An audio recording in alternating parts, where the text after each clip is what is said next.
studying your last two. I swim med when they turned in. The staring down to mute. And can learn the pole that sunk he died.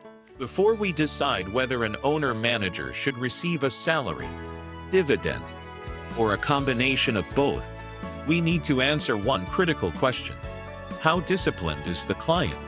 Many tax professionals immediately jump into tax calculations and optimization strategies. But experienced advisors understand that a compensation plan must be practical before it can be effective. At the center of this slide, we see a tax advisor conducting a client assessment. Notice that the discussion is not about tax rates or calculations. Instead, the focus is on the client's behavior. Does the client meet deadlines? Do they respond to emails? Do they keep proper records? Do they follow instructions? Are their finances organized?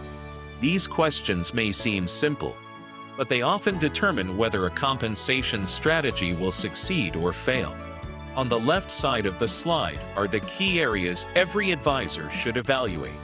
A disciplined client typically pays on time, responds to communications, maintains records, and follows through on commitments. These habits create a strong foundation for more sophisticated planning strategies. On the right side, we see the challenges that can arise when a client struggles with organization, missed deadlines, ignored emails, payroll obligations, CRN notices, and tax filing responsibilities can quickly become overwhelming if the client lacks a reliable system. This is why discipline comes first and tax planning comes second. The process shown at the bottom of the slide summarizes the correct approach. First, assess the client's discipline. Next, choose the compensation system that fits their ability to manage responsibilities. Only then should you decide whether salary, dividends, or a hybrid approach is appropriate. The key takeaway is simple but extremely important. The best tax plan in the world is useless if the client cannot maintain it. A slightly less optimized strategy that is consistently followed will almost always outperform a perfect strategy that falls apart because of missed deadlines and poor compliance. As tax advisors, our goal is not just to create tax savings. Our goal is to build systems that our clients can successfully follow year after year. One of the most important skills in owner-manager tax planning is learning to recognize the difference between a disciplined client and a scattered client. At first glance, two business owners may have similar income, similar corporations, and similar tax situations.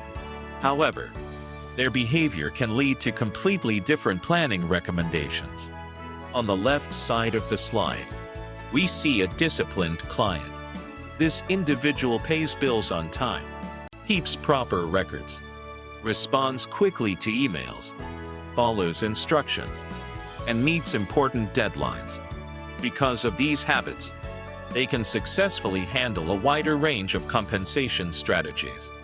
For a disciplined client, salary can work well because they are more likely to manage payroll obligations and remittances correctly. Dividends can also work. In many cases, a hybrid strategy combining salary and dividends becomes possible. Their organization creates flexibility, and flexibility creates planning opportunities. On the right side of the slide, we see a scattered client. This client misses payments, ignores reminders, maintains poor records, responds late, and often deals with issues only after problems arise. These clients may struggle with systems that require ongoing administration and strict compliance. For this type of client, keeping things simple is often the safest approach. A dividend-focused strategy may reduce administrative complexity and lower the risk of missed payroll obligations. Notice the scale in the center of the slide. Tax optimization is important, but client behavior often carries more weight. A strategy that looks perfect on paper can quickly fail if the client does not have the habits necessary to maintain it. This is why experienced advisors do not automatically recommend the most aggressive or sophisticated tax strategy. Instead, they match the strategy to the client's ability to execute it consistently. The key lesson is simple. The best tax plan is not necessarily the one that saves the most tax.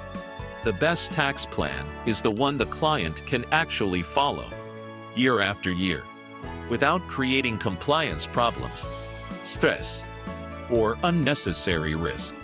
Great compensation planning starts with understanding behavior, because behavior often determines whether a plan succeeds or fails. Now let's look at the practical reason why discipline matters so much in compensation planning.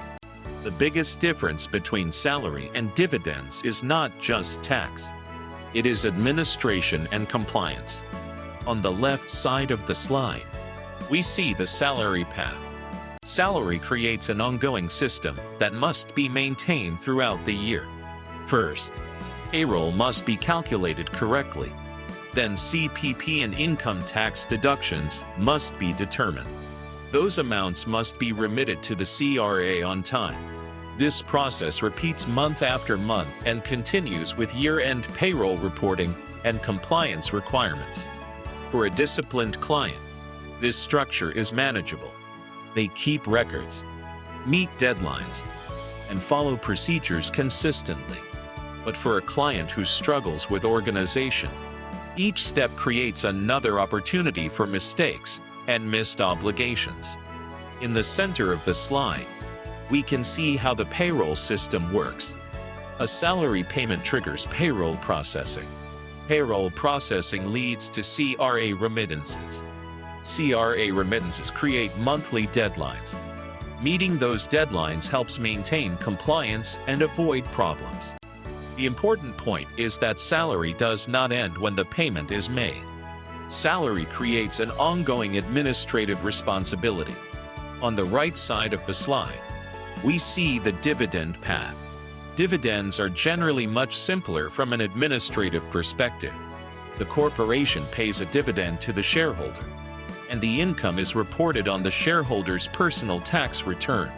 There are fewer moving parts, fewer recurring obligations, and fewer opportunities for payroll-related errors. This does not automatically mean dividends are better. It simply means that dividends require less ongoing administration. Now look at the warning section at the bottom of the slide.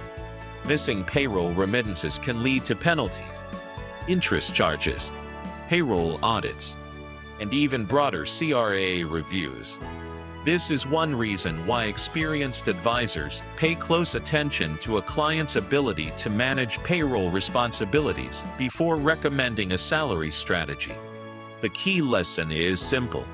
A slightly less optimal plan that gets followed consistently is far better than a perfect plan that eventually collapses because deadlines were missed and compliance requirements were ignored. As tax professionals, our responsibility is not just to design a strategy. It is to design a strategy that the client can successfully maintain in the real world.